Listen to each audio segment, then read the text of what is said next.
Tonight, as Russian forces appears to be stepping up attack, top Russian-Ukraine diplomats in Turkey for first talks. $1.4 billion approved by IMF in emergency funding aid for Ukraine.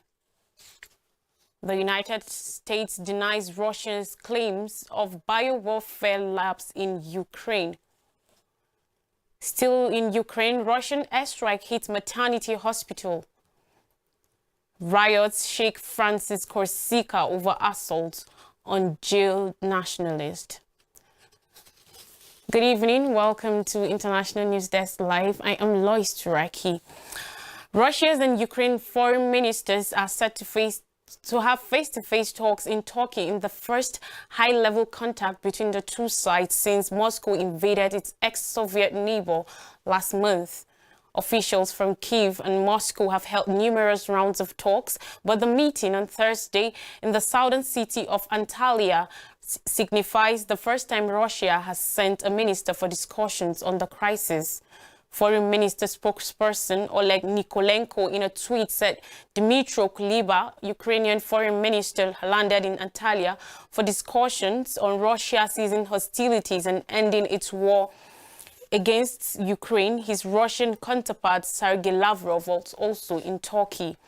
Negotiation between Kyiv and Moscow has so far produced numerous ceasefires and humanitarian corridors to vacate residents, but Russia has been accused of breaking those agreements. In a Facebook video, Kuleba said his expectations were limited as Russia continues its bombing campaign and siege of major Ukrainian cities. The success of the discussions would depend on what instructions and directives Lavrov is under from the Kremlin. I will demand a ceasefire to liberate our territories and, of course, to resolve the humanitarian issues or rather catastrophes created by the Russian military, he said. Moscow has said it has prepared for discussions with Ukraine, but all of its demands, including the Kyiv takes on an unbiased position and shuns ambition of joining the NATO alliance, must be met in its assault. It is the first journey abroad for Lavrov since Russia was isolated by the Western world with bitter sanctions that have also impressed President Vladimir Putin's long-serving topmost diplomat. Bringing Lavrov and Kuleba together marks a step forward and could intensify diplomacy at advanced levels in Moscow. Mustafa Aydin, professor at Kadir Has University in Istanbul, said Russia is not yet too close to entertaining peace, though it is slowly changing its stance. Aydin said it is initially uncompromising posture is slowly giving way to a negotiation stance, though not yet enough for a concrete outcome. Sona Kajati from the Washington Institute for Near East Policy echoed the comments that he doesn't see a breakthrough between the two diplomats because this is really not a moment for Putin to accept humility and step down.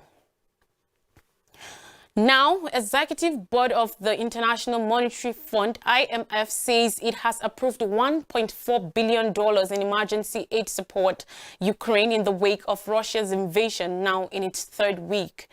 This disbursement will help meet urgent balance of payment needs arising from the impacts of the ongoing war and will provide critical support in the short term while playing a catalytic role for financing from other partners, the MIF said in a statement on Wednesday.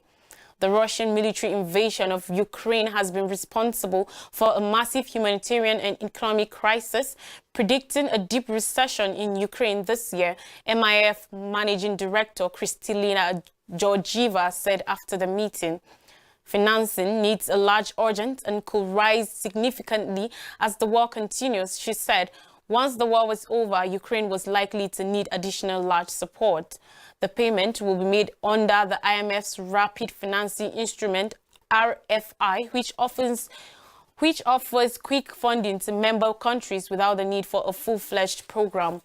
Members can tap the RFI repeatedly within any 3-year period if the balance of payments need is caused by an exogenous shock, according to the MIF's website. Ukraine's alternate executive director at the MIF, Vladsley Rashkovan, reportedly gave an emotional speech at the board meeting about the devastation caused by the war and its effect on the country's people. His remarks were met with spontaneous applause, a rare event at such meetings. Russia calls the assault a special military operation.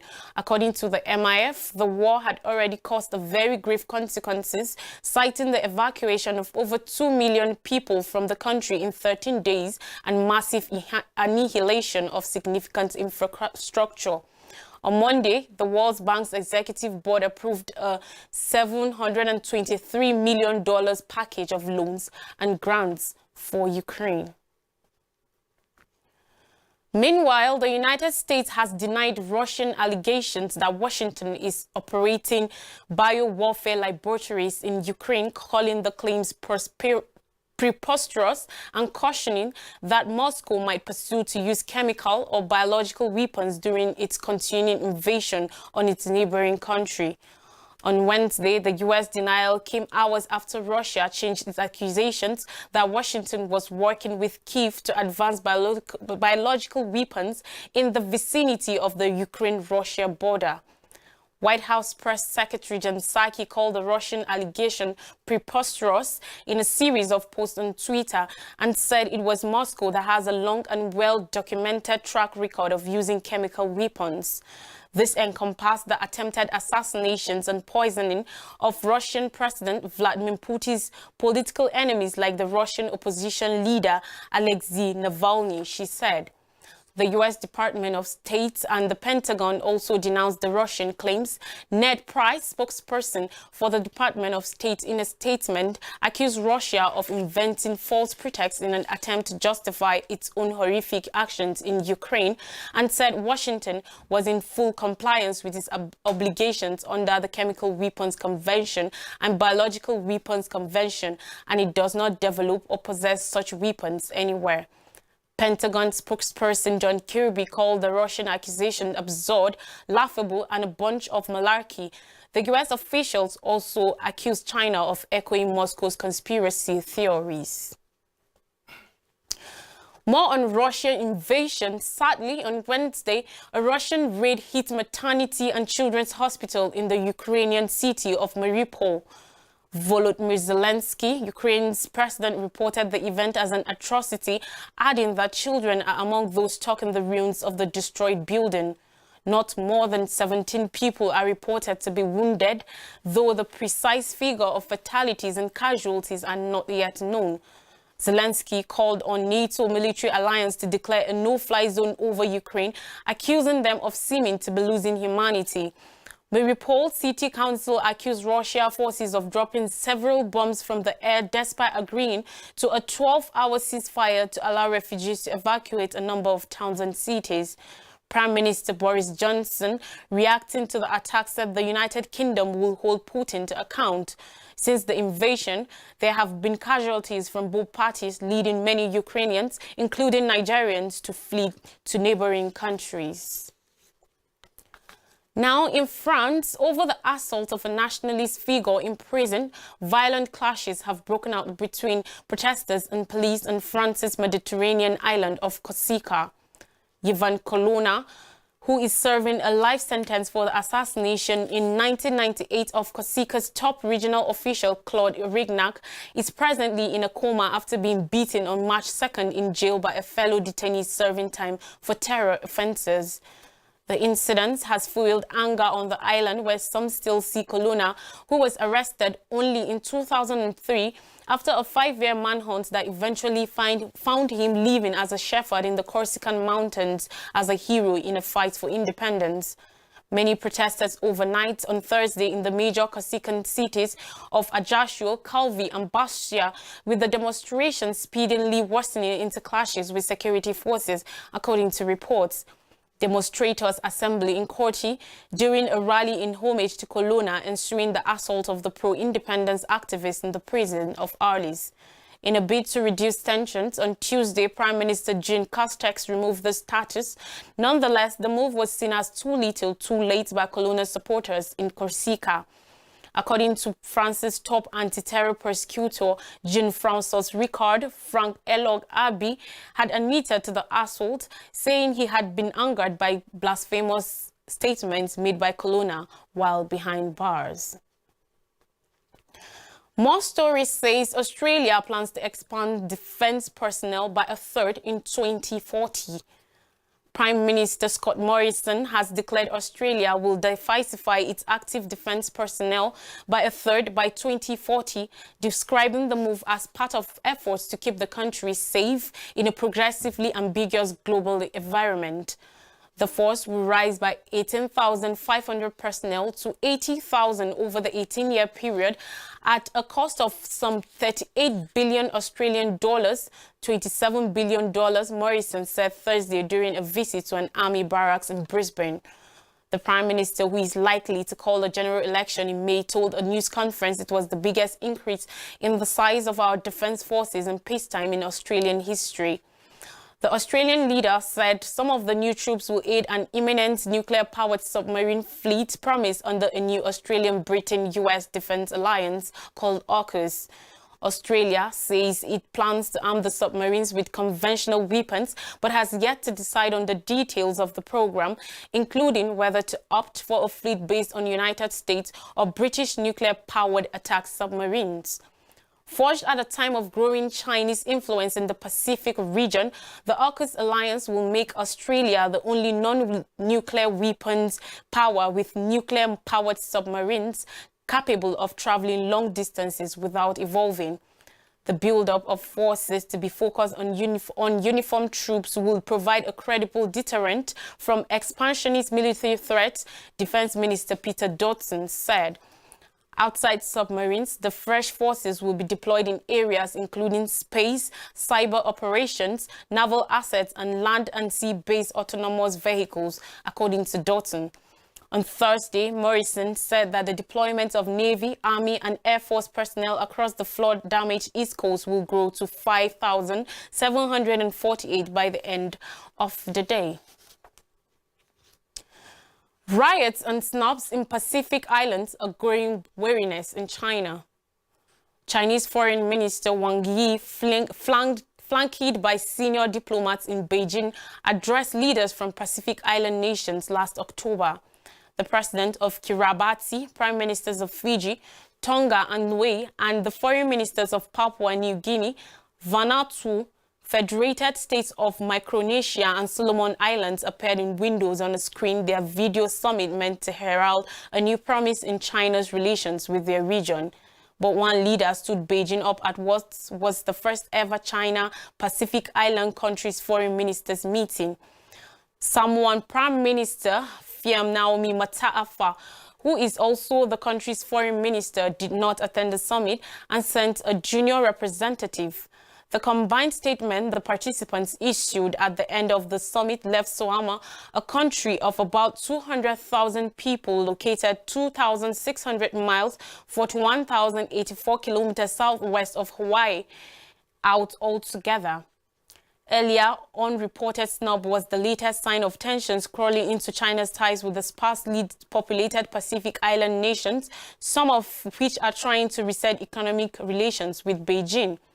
Since coming to power last July, Mataafa, Samoa's first female prime minister, has delivered on her party's promise to pause a Chinese-backed project port, calling its $100 million price tag excessive for a country with a gross domestic product of just $800 million. Her predecessor, Tuilas Ipa, had signed the deal for the report. Nearly 2,000 miles west, the Solomon Islands were rocked by violence in late November amid lingering divisions over the country's decision in 2019 to switch to diplomatic recognition from Taiwan to China, which considers the self-ruled island its territory. Chinese-owned businesses in the capital, Honiara, were targeted by the protesters from Malaysia, the country's most populous island, which had opposed the switch from Taipei to Beijing.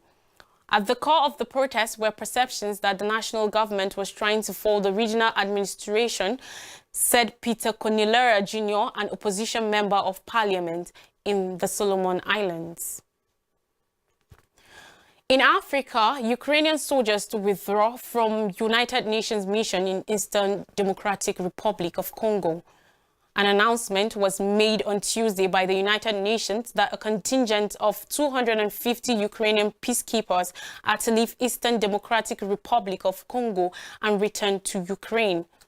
A date is until now not broadcast for the departure. The withdrawal will also include equipment and helicopters.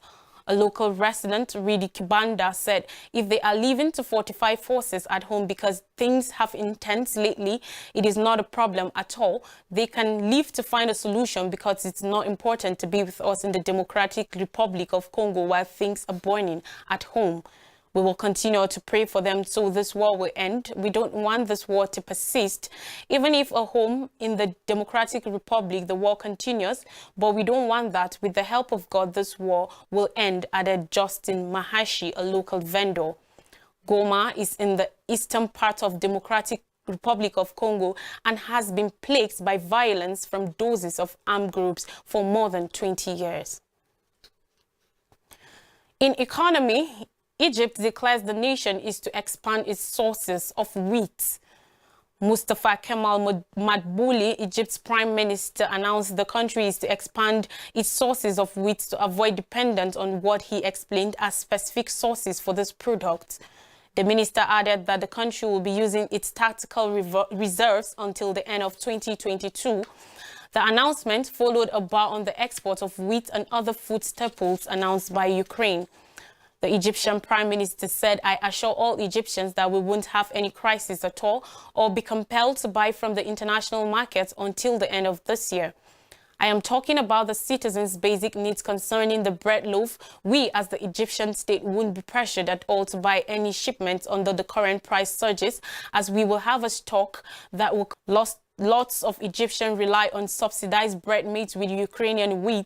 Sharp spikes in the cost of wheat could severely affect Egypt's ability to keep bread prices at their current subsidized level. And finally, on COVID, cases rise in Nigeria as 60 Ukraine returnees test positive. Nigeria announced a rise in COVID-19 infections a day after recording the lowest daily number report since the beginning of the pandemic. The Nigerian Center for Disease Control, NCDC, announced on Monday only 2 cases had been recorded in the country. On Tuesday, the health authorities recorded 118 new infections. The rise in the statistics is partially described by the coming of the 772 evacuees last Friday from Ukraine, presently at war with Russia. Of this, at least 60 tested positive for coronavirus. The death toll still stands at 3,142, while the infection toll has surged to 2,554, 777 cases. On the top stories, top Russia-Ukraine diplomats in Turkey for first talks. $1.4 billion approved by IMF in emergency funding aid for Ukraine. The United States denies Russian claims of biowarfare labs in Ukraine.